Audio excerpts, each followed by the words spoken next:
औज़ुबिल्लाहिमिनश्शैतानिर्रजीम बिस्मिल्लाहिर्रहमानिर्रहीम। Dear student, अस्सलाम वालेकुम। आप सबको मेरी तरफ से रमज़ान मुबारक हो। आप सारे लोग रोज़े रख रहे होंगे। अल्लाह ताला आप लोगों के इन रोज़ों को कबूल करे। और रोज़े के साथ साथ हमने अपनी डेली एक्टिविटीज़ को जारी रखना होता है। तो हमारा ये सीरीज़ का 7th लेक्चर है। This is our 7th lecture on advanced stereochemistry for the students of MS in organic chemistry.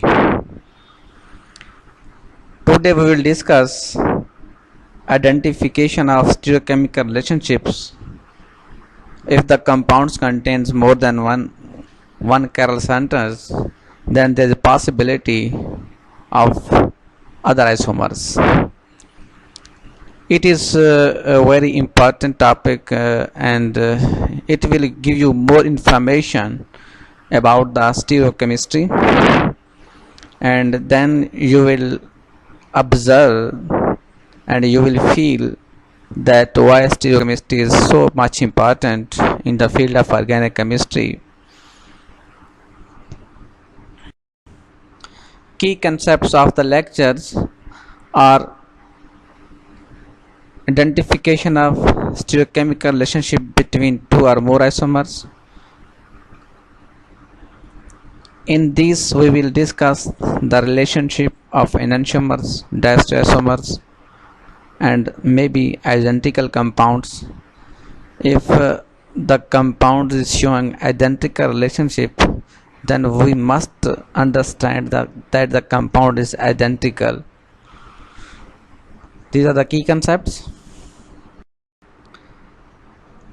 Here I would like to share one news about the stereochemistry, that in 2001 Nobel Prize was awarded to the scientists. Their research deals with the fact that many molecules appear in two forms that are mirror images of each other, just like the left and right hands. Mirror molecules work, and they got the Nobel Prize in Chemistry, and Nobel Prize in Chemistry in 2001 was awarded to one Japanese and two US scientists. This is the news of Stockholm, Sweden in October 10. US scientists William S. Knowles and K. Barry Sharpless won the Nobel Prize in Chemistry, with Roji Noiri of Japan on Wednesday for molecular research used in making medicines. Because the stereochemistry stems from the discovery of drugs, because when we are going to synthesize a compound or when we are going to isolate the compounds may contain two isomers, may contain three isomers, but the main thing which I told you over here, that mostly during the course of chemical synthesis, two enantiomers always synthesized, because it's very difficult to control the stereo center. That is why this is our news, and this is a journal information for the chemistry student. They must know that who got the Nobel Prize in stereochemistry, because in every year Nobel Prize is awarded on the basis of novel work. This was the novel work in 2001, and the Japanese and US scientists got the Nobel Prize for their research, which was on the mirror image relationships of the compounds, that two compounds they have synthesized in the lab. These are medicines, and these the relationships between the compounds was enantiomeric relationship. Now let's see the example Are these identical or the enantiomers? You can see over here that there is two. These are the two compounds here and here. These are two compounds, compound 1 and compound 2.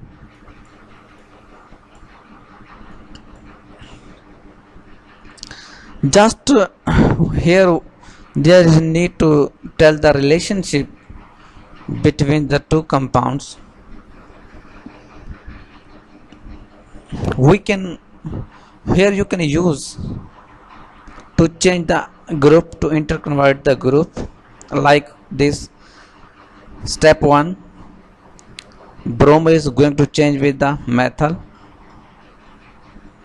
then it become enantiomer by interchange of two groups. And again here bromo is going to change with this proton. Now let's see that these compounds has same relationship with this compound, same relationship. Again here when we change bromo with the fluoro group, then again we got the enantiomer. This is the enantiomer of this. Now this is they have told you a method for the identification of relationship between the two compounds. Just there is need to rotate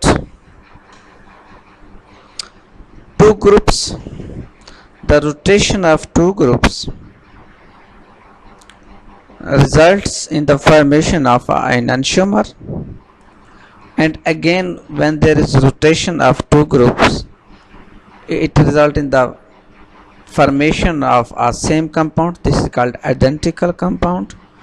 Again if two groups are interchanged, then again enantiomer is formed.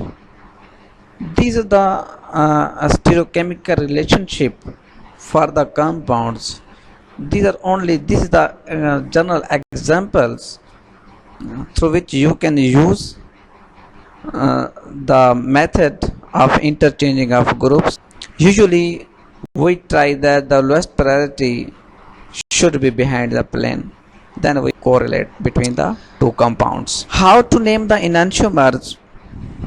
Naming of enantiomers, there are a few points. Number 1, locate the stereocenter. This is first point. You have to identify the stereocenter. Number 2, assign a priority to each substituent from highest to lowest. Means from the highest is ranked number 1 and the lowest is ranked number 4. Why 1 to 4? Because usually 4 different groups are attached on the stereocenter. Number 3, orient the molecule so that the group of lowest priority is directed away from you. Here the orientation of molecule should be as that the lowest priority is directed away from you, means lowest priority should be behind the plane. This is the third point. Then there is a fourth point. Read the 3 groups projecting toward you in order from highest to lowest. Those groups which are projecting towards you, you have to assign the priority 1 to 3. Number 5, if reading is clockwise, the configuration is SR from the Latin word rectus. If it is counterclockwise, configuration is S from the Latin word sinister. Means by applying these 5 steps, we can determine determine the configuration, and from when we determine the configuration, then we can determine the relationship between the molecule. Here you can see that you have important point is point number 4, that read the 3 groups projecting toward you in order from highest to lowest priority. If reading is clockwise, the configuration is R from the Latin word rectus. If it is counterclockwise, configuration is S from the Latin sinister. Here is the example that this is the chiral center, this is the chiral center, and this is the chiral center here, this is the chiral center. This is number 1 priority, and this is number 2, and this is number 3, and this is number 4. According to the rules of naming the enantiomer, that you have to give 1 to 3 those groups which are projecting towards you, like this. Bold lines means towards you, and dotted line means behind the plane.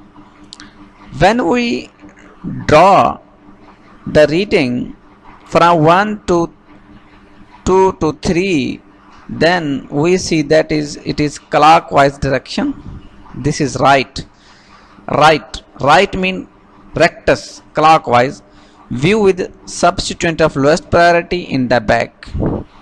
Here you can see that the lowest priority is behind the plane. In the second enantiomer, this is the chiral center. Again, the groups with bold width which they are projecting towards you, you have to give the priority 1, 2 and 3 and the lowest priority behind the plane. Then when you will read the compound from 1 to 2 to 3, then its reading is counterclockwise, means S. Its reading is counterclockwise, means its reading become S. This is sinister. So this is the simplest way through which you can easily give the configuration, and you can easily give the relationship and identify the relationship between the molecules. When you will identify that one is R and other is also R, the compounds will be identical.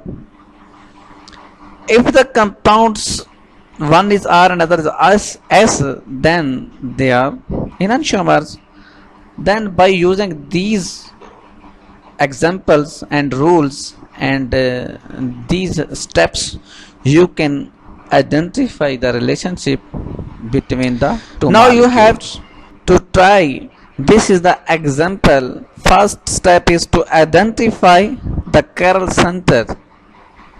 When you will identify the chiral center, after identification, just mark the stereocenter with asterisk, and then second point is give priority order according to CIP rules, Kahan-Ingold-Prillag system, means which group will get first priority and which group will give second priority and which group will give third priority and which group will get fourth priority. On the basis of CIP rules, the priority is set that bromine will get first priority, carboxylic acid will get second priority, methyl will get third priority, and proton will get fourth priority. Now priority is set. Now just you have to put number 1, 2, 3, 4, 5 and just do it and do practice. From here you can easily identify that it is RRS. This is for your practice. Then there is another example of tartaric acid. Here the two compounds, this is Again, when you are using, when you are you have given the compound with more than one chiral center, then you have to identify the chiral center like here. After that, give the priority and then assign the configuration, either it is R or S. Here the two centers of tartaric acid are SS tartaric acid, means S means both the chiral centers have S configuration. Here this is SR tartaric acid. It means one center is R and other center is S. This is S and this is R. Now you can see that the compounds are not mirror image, ना तो ये आपस में mirror image है, the compounds are not mirror image and the compounds are also non superimposable. Non-superimposable and non-mirror image relationship result in diastereoisomers. The relationship between SS tartaric acid and SR tartaric acid is diastereoisomers. Again, the compounds, because the tartaric acid has two chiral centers. For the determination of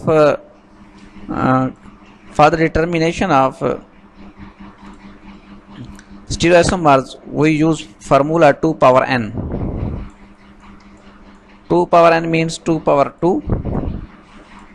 Total number of 4 stereoisomers are possible. 4 stereoisomers are possible.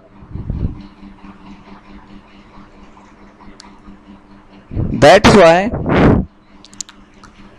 the relationship between SS and SR is diastereomeric relationship.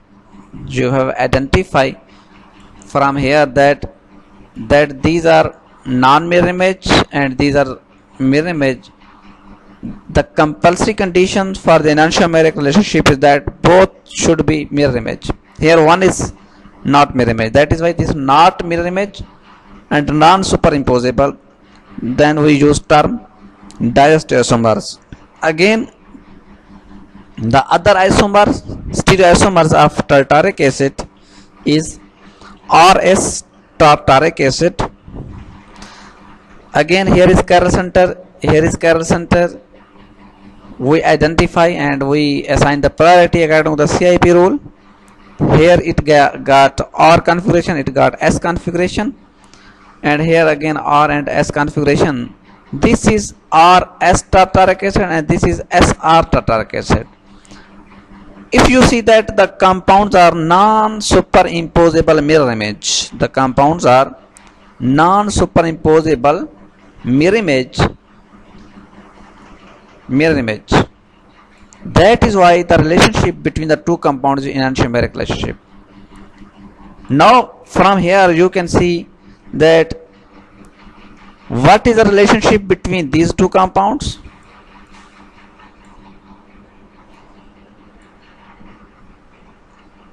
These are identical compounds because this is SR tartaric acid.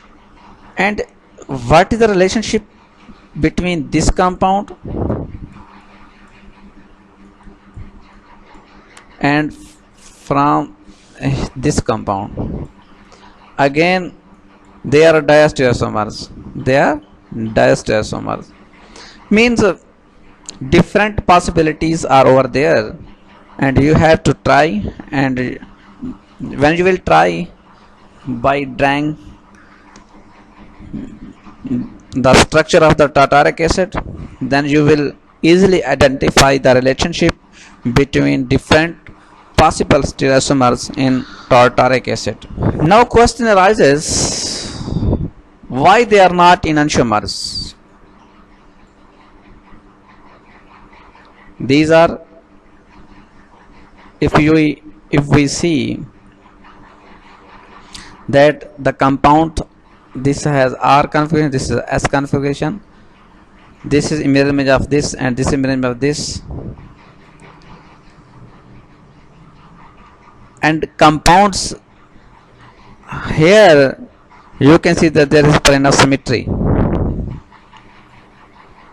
That is why compounds are same compound, these are not enantiomers. There is internal compensation due to plane of symmetry. The compounds have same relationship, identical relationship. That is why these are not enantiomers.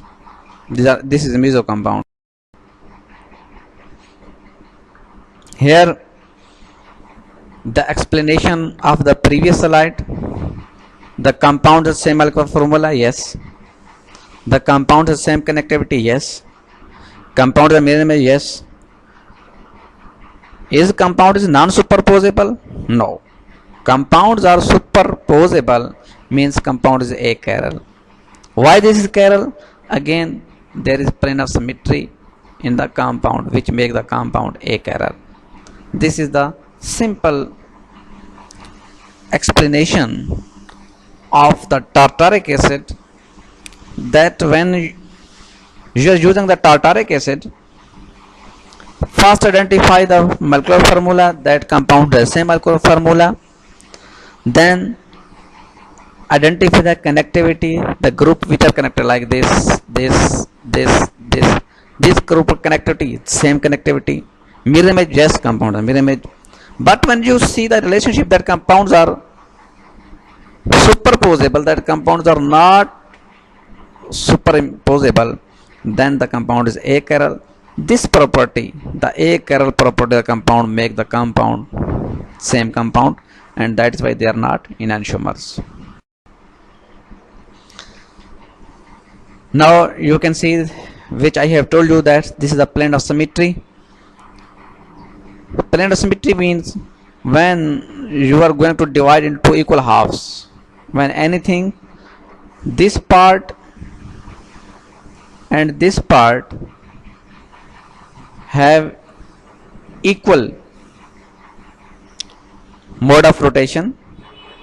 One is dextrorotatory and one is levorotatory. That is why one part cancel the effect of other part, like this. Here is the same. Due to this plane of symmetry, the question can be asked you in the exam, that justify that both compounds are same compounds. In justification, then you can ask that there is a plane of symmetry in the compound. Due to this plane of symmetry, the compounds are similar, the two compounds are similar, that there is no diastereomeric relationship, there is no enantiomeric relationship, the compounds are identical.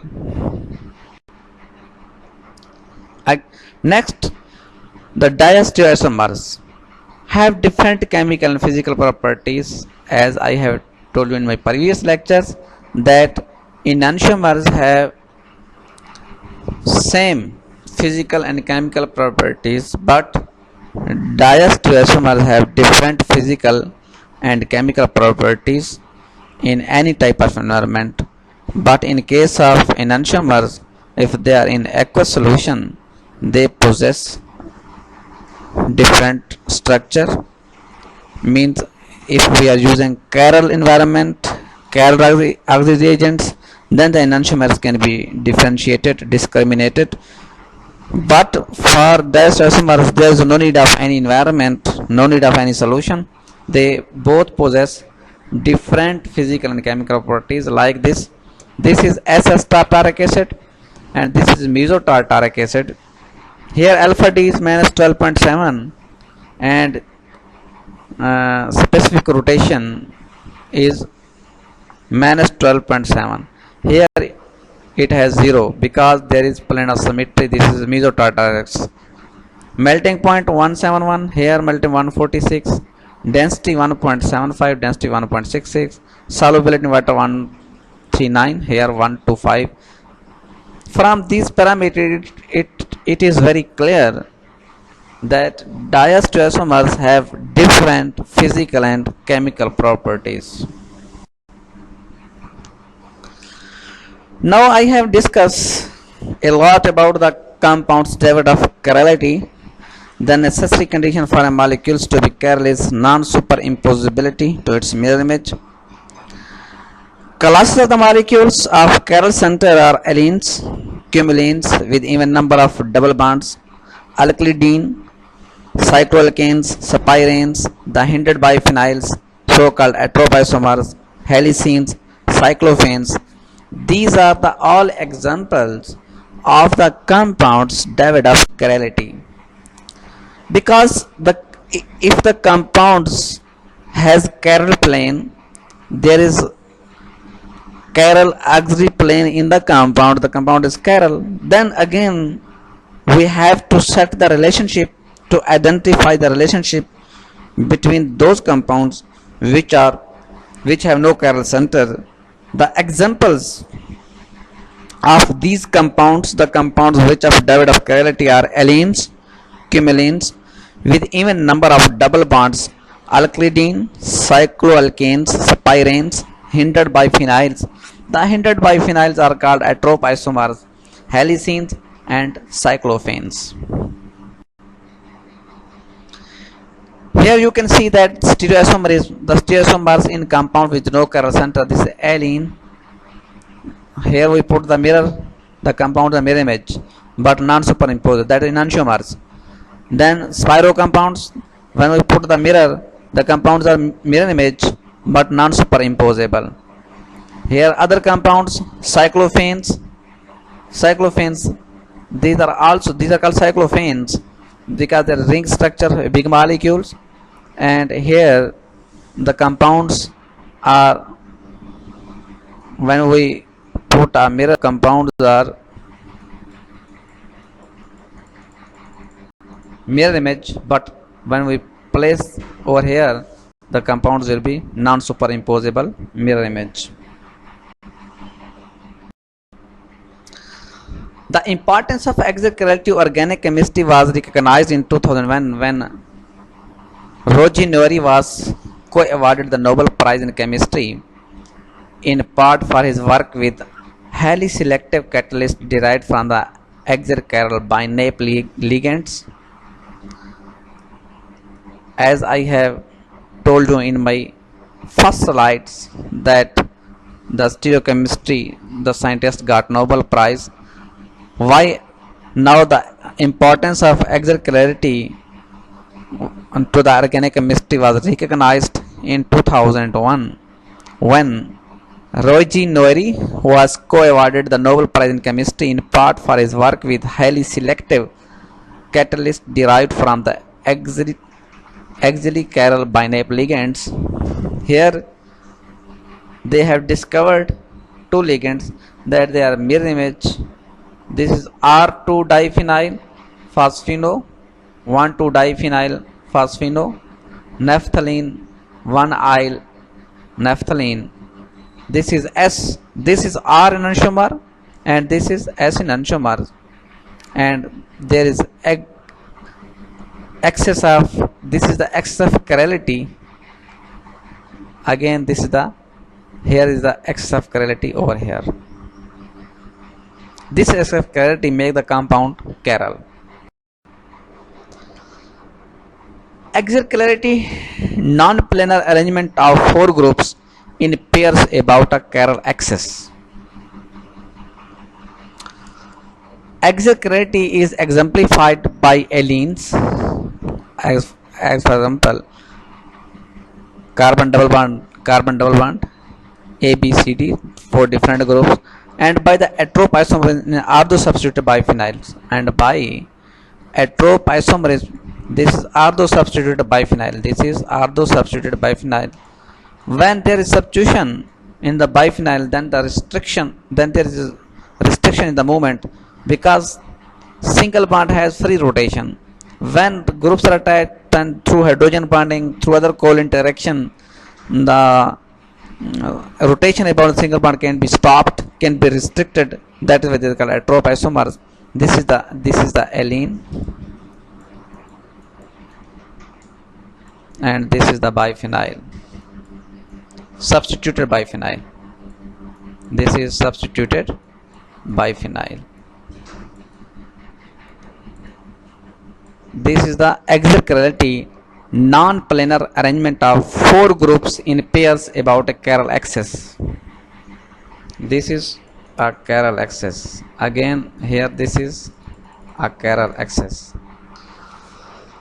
This is the chiral axis. This is the chiral axis. Axial chirality exemplified by allenes and by the isomerism of ortho-substituted biphenyls. Allenes represent an elongated tetrahedron. Allenes are molecules that have two double bonds next to each other. The simplest cumulative diene is 1,2-propadiene, also known as allene. This is cumulative diene. The axis along which the tetrahedron is elongated is called the chiral axis or the stereogenic axis. The exchange of ligands at either of the terminal atoms across the chiral axis reverse the chirality. This is the elongated tetrahedron. Elongated means tetrahedron means four different corner, A, B, again A, B. This is elongated, not like this. This is also tetrahedron. This is not elongated. This is also tetrahedron, but it is not elongated. But this is elongated tetrahedron. This is only observed in case of allenes, biphenyls, cumulines, cyclophanes. The axis along which the tetrahedron is elongated is called the chiral axis. This is the chiral axis.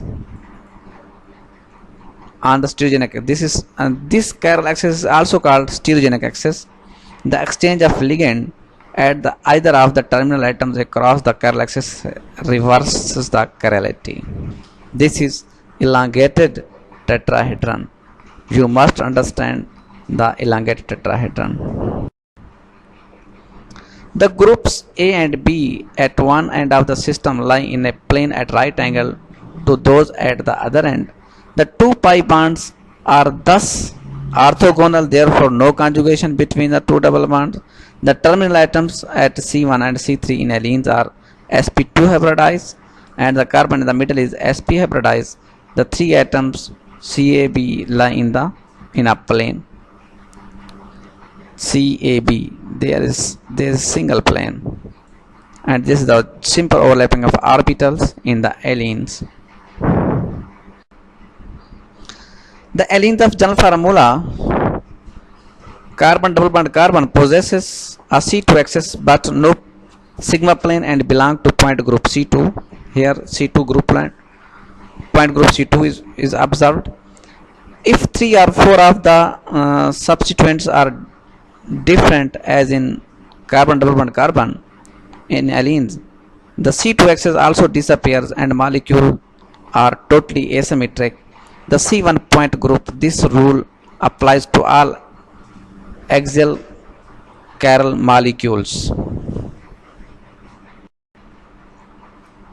Now, from the structure from the elongated tetrahedron, we can easily identify the relationship between the molecules. Now you can see enantiomerism in allenes. This is the elongated tetrahedron, then only one enantiomer is possible. This is diastereoisomerism, in which scissor transconfiguration occur. This is stereogenic axis. Here C into N means odd elongated tetrahedron, N is equal to even planar structure. Any properly substituted cumulene with an even number of double bonds should be chiral. This is the property.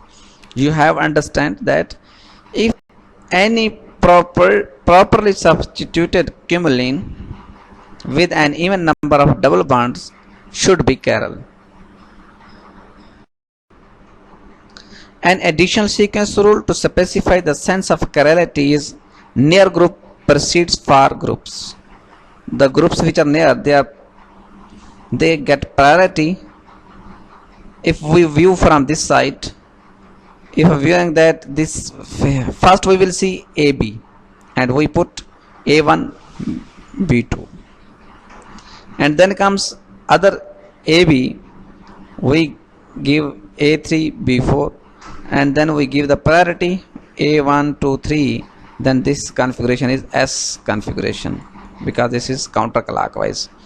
Again, in enantiomeric allenes, here when A is greater in sequence order than the B, then A1 B2 A3, then this is R configuration. Now the two allenes are enantiomers. When we put a mirror, then the two compounds are mirror. This is the mirror, this is the mirror. The two compounds are mirror images of each other but non-superimposable. This is the enantiomeric relationship in allenes. Again, exert chirality. Examples: chirality is due to dissymmetric orientation of substituents about a chiral axis.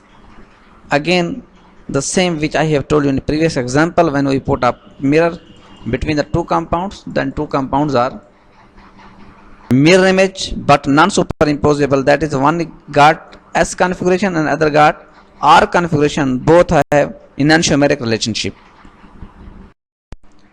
As I have shown you that the exert chirality possessed by the allenes, that the two allenes are mirror image of each other and one is R and another is S, that these two are non-superimposable mirror image, that is, they have the enantiomeric relationship and these are identical compounds.